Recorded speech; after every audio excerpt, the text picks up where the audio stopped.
वैष्णो देवी गुफा मंदिर का इतिहास और पौराणिक कथा। जय माता दी दोस्तों, माता रानी आप पे अपनी कृपा बनाए रखे। वैष्णो देवी माता का विश्व प्रसिद्ध और प्राचीन मंदिर भारतीय राज्य जम्मू और कश्मीर के जम्मू क्षेत्र में स्थित कटरा नगर के समीप की पहाड़ियों पर स्थित है। इन पहाड़ियों को त्रिकुटा पहाड़ी कहते हैं। यहीं पर लगभग 5200 फीट की ऊंचाई पर स्थित है माता रानी का मंदिर। त्रिकुटा की पहाड़ियों पर स्थित एक गुफा में माँ वैष्णो देवी की स्वयंभू 3 मूर्तियां हैं। देवी काली दाएं, सरस्वती बाएं और माँ लक्ष्मी मध्य पिंड के रूप में गुफा में विराजित है। इन 3 पिंडियों के सम्मिलित रूप को वैष्णो माता कहा जाता है। इस स्थान को माता का भवन कहा जाता है। पवित्र गुफा की लंबाई 98 फीट है। इस गुफा में एक बड़ा चबूतरा बना हुआ है। इस चबूतरे पर माता का आसन है, जहां देवी त्रिकुटा अपनी माताओं के साथ विराजमान रहती है। भवन वह स्थान है जहां माता ने भैरवनाथ का वध किया था। प्राचीन गुफा के समक्ष भैरव का शरीर मौजूद है और उसका सिर उड़कर 3 किलोमीटर दूर भैरव घाटी में चला गया था और शरीर वहां रह गया था जिस स्थान पे सिर गिरा था। आज उस स्थान को भैरवनाथ मंदिर के नाम से जाना जाता है। कटरा से ही वैष्णो देवी की पैदल चढ़ाई शुरू होती है, जो भवन तक करीब 13 किलोमीटर और भैरव मंदिर तक 14.5 किलोमीटर तक है। अब जानते हैं मंदिर की पौराणिक कथा। मंदिर के संबंध में कई तरह की कथाएं प्रचलित है। एक बार त्रिकुटा की पहाड़ी पर एक सुंदर कन्या को देखा गया था।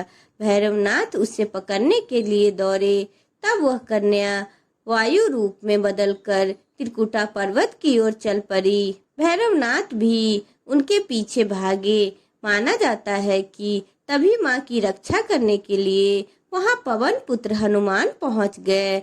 हनुमान जी को प्यास लगने पर माता ने उनके आग्रह पर धनुष से पहाड़ पे बाण चलाकर एक जलधारा निकाली और उस जल में अपने केश धोए। फिर वह एक गुफा में प्रवेश कर गई। माता ने 9 माह तक तपस्या की। हनुमान जी ने पहरा दिया। फिर भैरवनाथ वहां आ धमके। उस दौरान एक साधु ने भैरवनाथ से कहा, तू जिसे एक कन्या समझ रहा है वह आदि शक्ति जगदम्बा है, इसलिए उस महाशक्ति का पीछा छोड़ दे।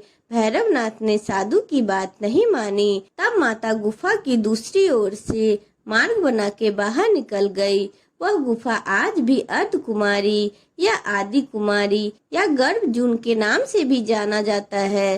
अर्ध कुमारी के पहले माता की चरण पादुका भी है। यह वह स्थान है जहां माता ने भागते भागते मुड़कर भैरवनाथ को देखा था। अंत में गुफा से बाहर निकलकर कन्या ने देवी का रूप धारण कर लिया और भैरवनाथ से वापस जाने को कहकर फिर से गुफा में चली गई। लेकिन भैरवनाथ नहीं माना और गुफा में प्रवेश करने लगा। यह देखकर माता की गुफा का पहरा दे रहे हनुमान जी ने उसे युद्ध के लिए ललकारा और दोनों का बहुत ही भयंकर युद्ध हुआ। युद्ध का कोई अंत नहीं देखकर माता वैष्णो देवी ने माँ काली का रूप लेकर भैरवनाथ का वध कर दिया। कहा जाता है कि अपने वध के बाद भैरवनाथ को अपने भूल का पश्चाताप हुआ और उसने माँ से क्षमादान की भीख मांगी। माता वैष्णो देवी जानती थी कि उन पर हमला करने के पीछे भैरव की प्रमुख मंशा मोक्ष प्राप्त करने की है।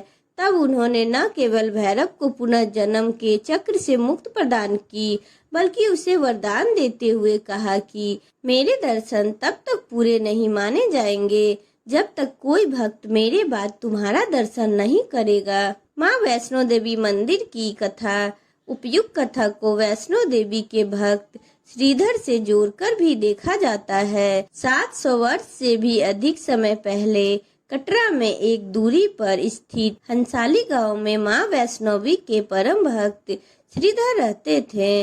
वे निसंतान और गरीब थे, लेकिन वे सोचा करते थे कि एक दिन वे माता का भंडारा रखेंगे। एक दिन श्रीधर ने आसपास के सभी गांव वालों को प्रसाद ग्रहण करने का न्योता दिया और भंडारे वाले दिन श्रीधर अनुरोध करते हुए सभी के घर बारी बारी गए ताकि उन्हें खाना बनाने की सामग्री मिले और वह खाना बनाकर मेहमानों को भंडारे वाले दिन खिला सके।